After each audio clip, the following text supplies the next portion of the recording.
Come on, I want you, come on, stop clapping. I want to see some fucking respect, man. Respect. These guys work every fucking night to craft this fucking thing. I know how it was, motherfucker. I wasn't always God. Yes, I was. Who am I fucking lying? Next coming up is Ed Rufolo. Let's make some fucking noise!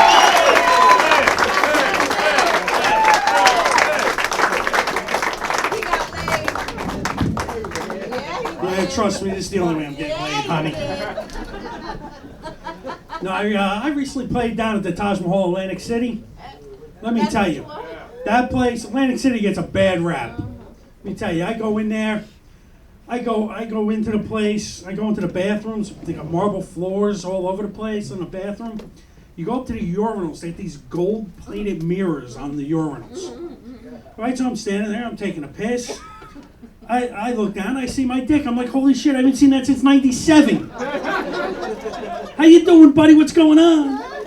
Doing good. I can use to get laid. Forget it, I'm 300 pounds. It ain't happening. And let me tell you, they say Atlantic City's expensive. It ain't that expensive. I go out on the boulevard, I got $20. I get myself 2 hookers, $3 change, and 4 new venereal diseases. That, my friends, is a win. And since we're on the subject of my dick, one of my favorite subjects, let me tell you, I'm home the other day, and by the other day, I mean 10 minutes before I came here.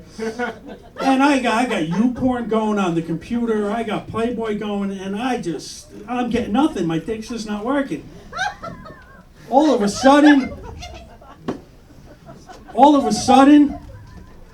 a McDonald's commercial comes on for a Big Mac. My dick springs right the fuck up. Then it dawns on me. It dawns on me.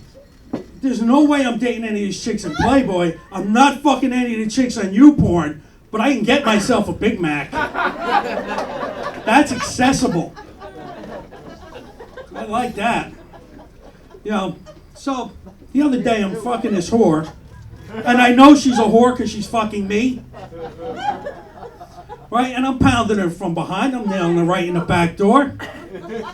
And I say, honey, I said, what do you got, a gerbil up your ass? How come I feel a tongue on my balls? She goes, you jerk off, that's my mouth. I said, honey, in my defense, nobody in a bar can tell the difference between your face and your ass either. Oh my gosh, that's dirty. Thank you for noticing. You all right over there? You're not going to pass out, are you? No. Okay, I'm just checking.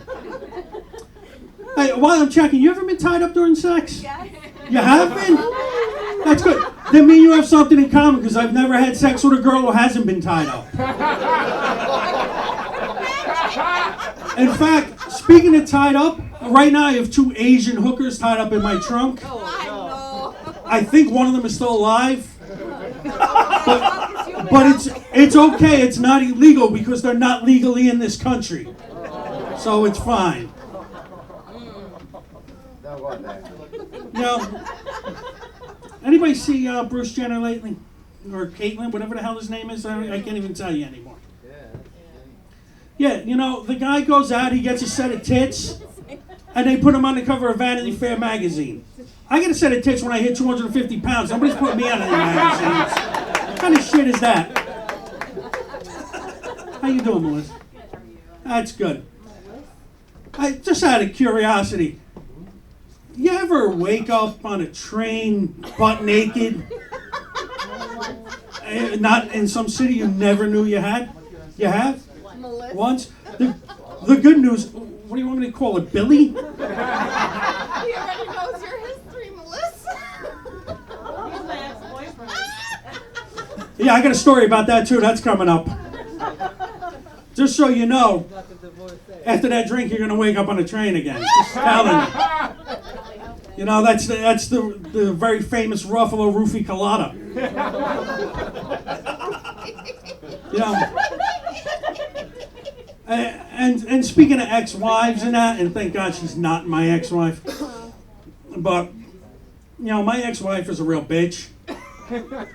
And I really don't have any more material on that, but I just like letting everyone know what a bitch she is.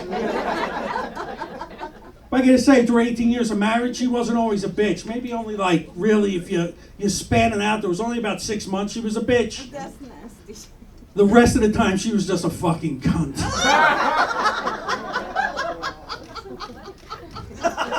I like her. If my ex-wife laughed like that, I wouldn't have got rid of her. You know what I noticed throughout this entire show? That somewhere, somehow, this blonde went and ducked behind John Sweeney's wife because she didn't want anyone to notice her. Like we wouldn't notice her. It's all right, honey. We notice you there. I didn't want you to feel left out. I like a girl who shows her shoulders off. I'd lick those shoulders right off your body.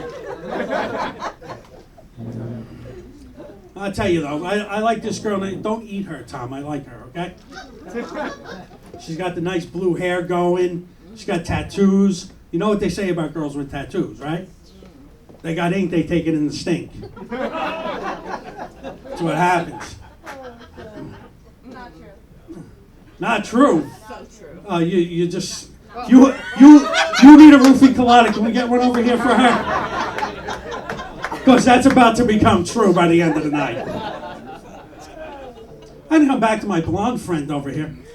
Just out of curiosity. Are you married or? I know her. I'm giving her a break. I know her husband. Yeah, has your boyfriend or husband ever gone out fishing, caught like a big mouth bass, came home and spanked you with it for like 15 minutes and fried it up and fed it to you? Okay, because then you're doing foreplay properly. At least I think so. What do I know? I'm single. You know, I'm getting back to my ex-girlfriend because, you know, I promised you I would. You know, I'm living with this girl for a while, and she would wake up at 5 o'clock in the morning every morning. She'd go jogging to the gym, work out for a couple hours, jog back. And I'll be honest with you, I'm not waking up till like 9:30, 10 o'clock. And I got like myself a nice big giant plate of waffles covered in butter and syrup and everything. And she comes home one day and she looks at me and she goes, you know, honey, maybe if you just came to the gym with me once in a while, you wouldn't be such a fat bastard. So I looked up and I said, well, you're probably right, hon. But maybe if you sat down and ate waffles with me once in a while, you wouldn't be such a miserable bitch. Can I tell you that was my first mistake on the morning? My second mistake was as the table was turning over, I reached to grab my waffles instead of blocking the bullet blows coming to my head. So as I woke up several hours later in the hospital, still clutching to my waffles, I thought to myself, you know, if I was just dating a fat chick, she would have sat down and ate waffles with me. But I'm kidding, because there's no way I'm dating a fat chick, because I'm not sharing my waffles with anybody. Fuck them. Everybody, that's my time. Have a great night.